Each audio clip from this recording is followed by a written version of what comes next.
তোমাকে ডাকি যদি একবার আল্লাহ, আমাকে কাছে টানো বারবার। তোমাকে ডাকি যদি একবার আল্লাহ, আমাকে কাছে টানো বারবার। যদি পথ ভুলে যাই আমাকে দিও ঠাই, যদি পথ ভুলে যাই আমাকে দিও ঠাই, দিও দিশা এইটুকু না পোদার আল্লাহ, আমাকে কাছে টানো বারবার। তোমাকে ডাকি যদি একবার আল্লাহ, আমাকে কাছে টানো বারবার। আল্লাহর হাবিব আখিরি নবী, আমাদের প্যারা নবী মুহাম্মাদুর রাসূলুল্লাহ সাল্লাল্লাহু আলাইহি ওয়াসাল্লাম বলেন, ঈমান হচ্ছে তিন প্রকার। এক নম্বর ঈমানে গায়বী, দুই নম্বর ঈমানে লাফজি, তিন নম্বর ঈমানে যেহনি। আল্লাহর হাবিবের সাহাবীদের ঈমান কেমন ছিল? তাদের ঈমান ছিল ঈমানে গায়বী। আল্লাহর হাবিবের সাহাবীরা জীবন দিতে প্রস্তুত ছিলেন, কিন্তু ঈমান দিতে প্রস্তুত ছিলেন না। তারা জীবন দিবে, তারপরে ঈমান বিক্রি করবেন না। যেমন আল্লাহর হাবিবের একজন সাহাবী হযরত আম্মার, এই পৃথিবীতে নারীদের ভিতরে সর্বপ্রথম যিনি ইসলামের জন্য শহীদ হয়েছেন তার নাম হলো হযরত সুমাইয়া রাদিয়াল্লাহু তাআলা আনহা। ইনি হচ্ছেন হযরত আম্মারের মা।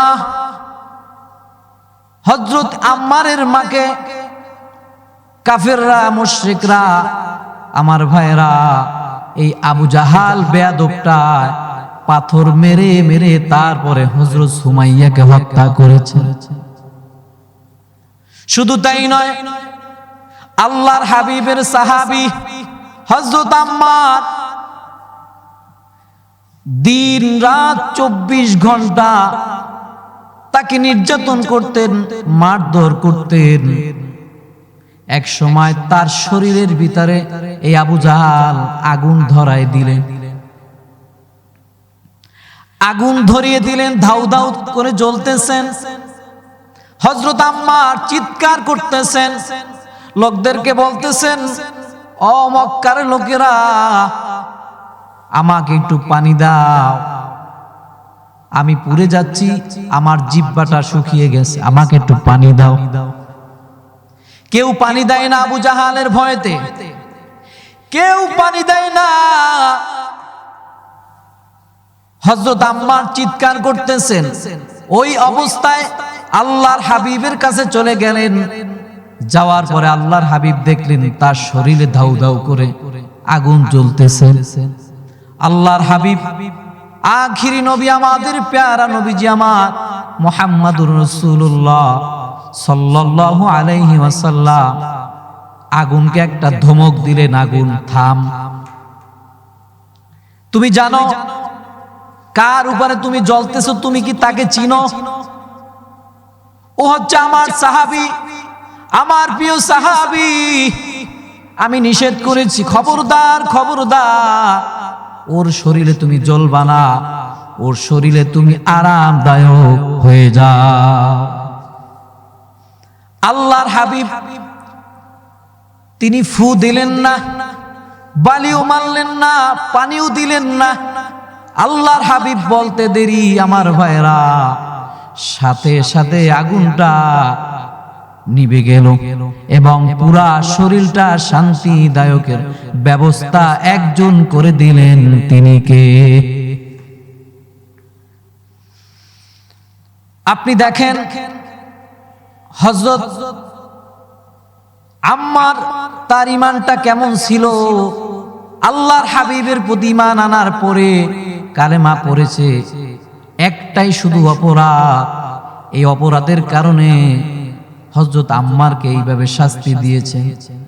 তারপর আম্মার বলছে জীবন যাবে, আমার ঈমান যাবে না। আর আপনার আমার ঈমান অল্প কিছু টাকায় ঈমান বিক্রি করে দেই, অল্প জিনিসের বিনিময়ে সব কিছু ছেড়ে দেই।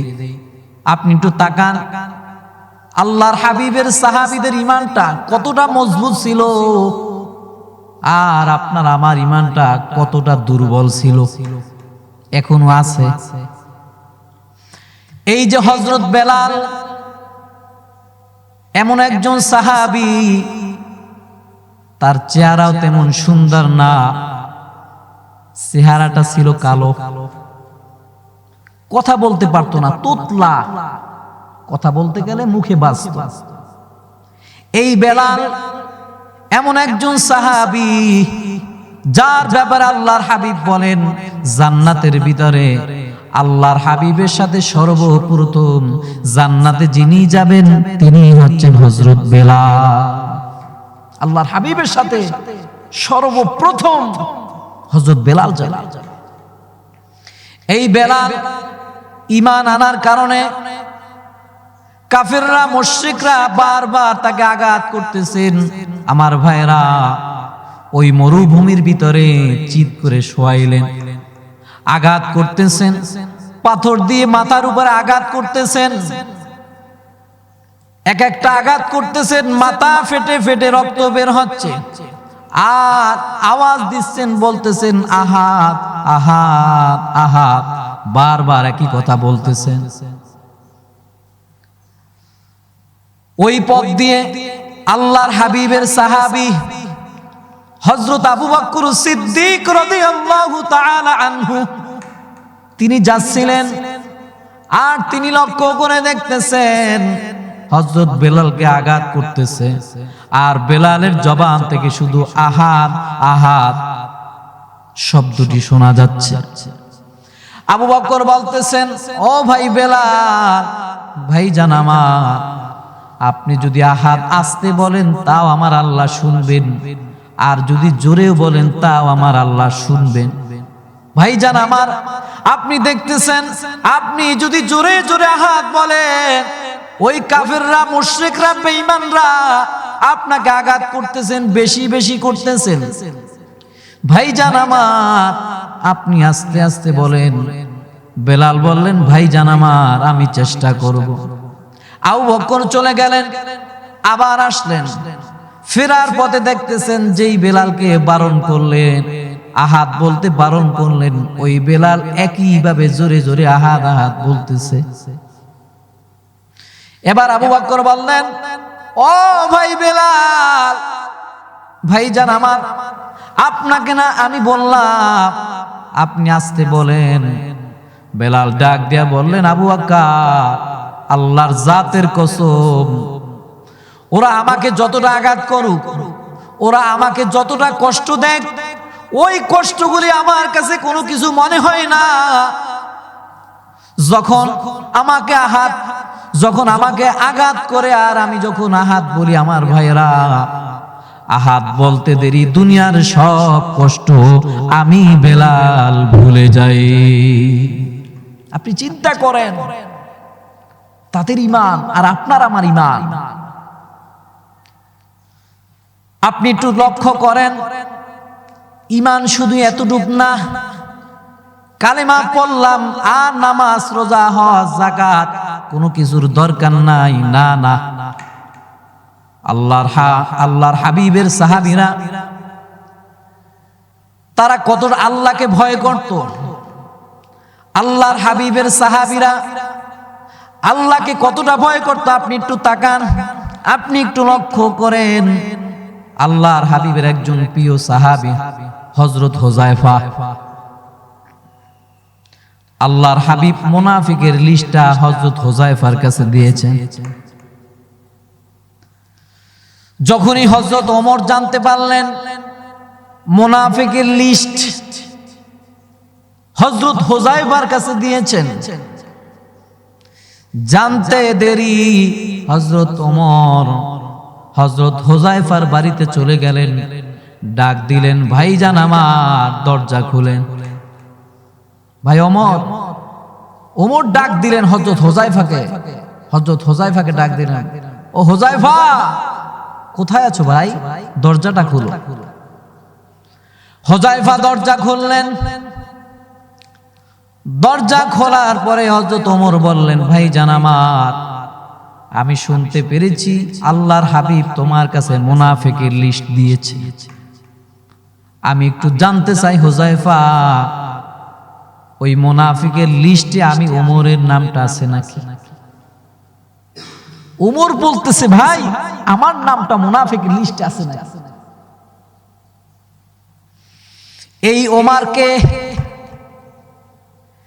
এই ওমর হচ্ছে এই পৃথিবীতে যদি আল্লাহর হাবিবের পরে অন্য কোন নবী আসতো, আমার আল্লাহ হযরত ওমরকে নবী হিসাবে দুনিয়াতে পাঠাইতে।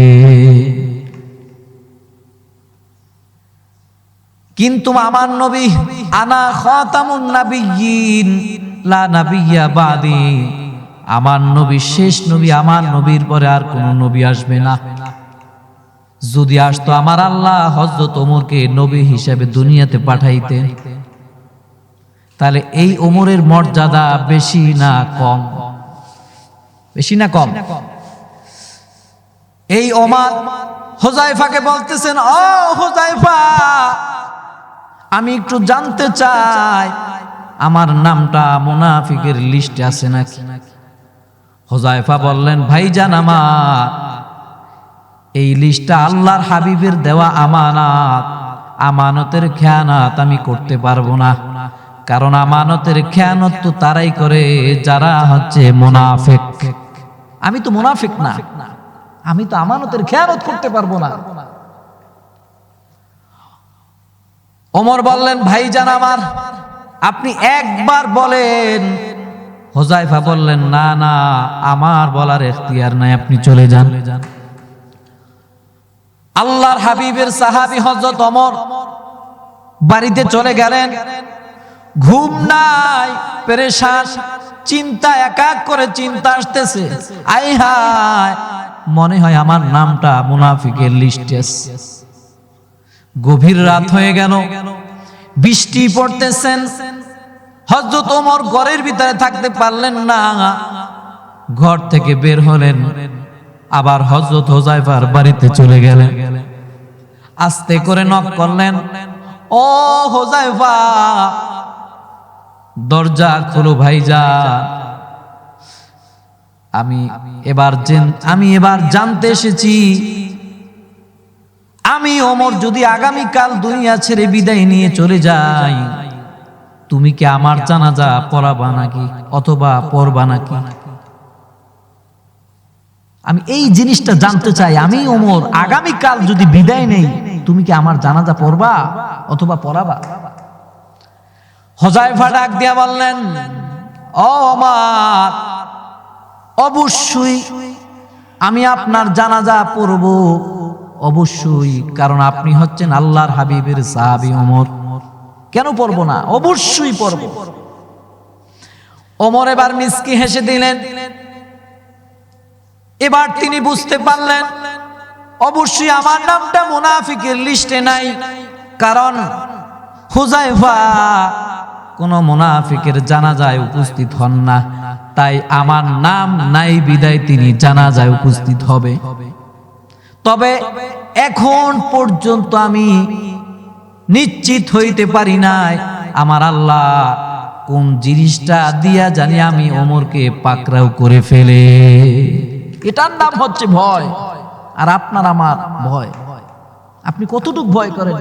একজন ডিসি, এসআই, এদেরকে যতটুকু ভয় করেন অতটুকু আমার আল্লাহকে ভয় করেন না। আপনি যদি আমার আল্লাহকে ভয় করতেন, আপনার দ্বারা নামাজ কাজা হতো না। আপনি চিন্তা করেন, ডাক্তারের প্রেসক্রিপশন অনুযায়ী আপনি সকালবেলা দৌড় দেন, হাঁটা চলা করেন, অথচ ফজরের নামাজের খবর নাই। আপনি ভয় করতেছেন ডাক্তারের কথাকে। ডাক্তার বলছে যদি আপনি হাঁটাহাঁটি না করেন আপনি বিদায় নিয়ে চলে যাবেন। আপনি ডাক্তারের কথা অনুযায়ী, প্রেসক্রিপশন অনুযায়ী আপনি হাঁটাচলা করতেছেন, আর আমার আল্লাহ বলেছেন এক ওয়াক্ত নামাজ যদি কেউ বিনা কারণে ছেড়ে দেয়, হাজার হাজার বছর তার জন্য জাহান্নাম। আমার ভাইয়েরা, আল্লাহর হাবিব আখিরি নবীজি আমার মুহাম্মাদুর রাসূলুল্লাহ সাল্লাল্লাহু আলাইহি ওয়াসাল্লাম জীবনের শুরুতেও বলেছেন নামাজের কথা, শেষেও বলেছেন নামাজের কথা, সব সময় বলেছেন নামাজের কথা। যেই নবী শুরুতেও বললেন নামাজের কথা, মাঝেও বললেন নামাজের কথা, শেষেও বললেন নামাজের কথা, ওই নবীর উম্মাত আজ নামাজ আদায় করে না।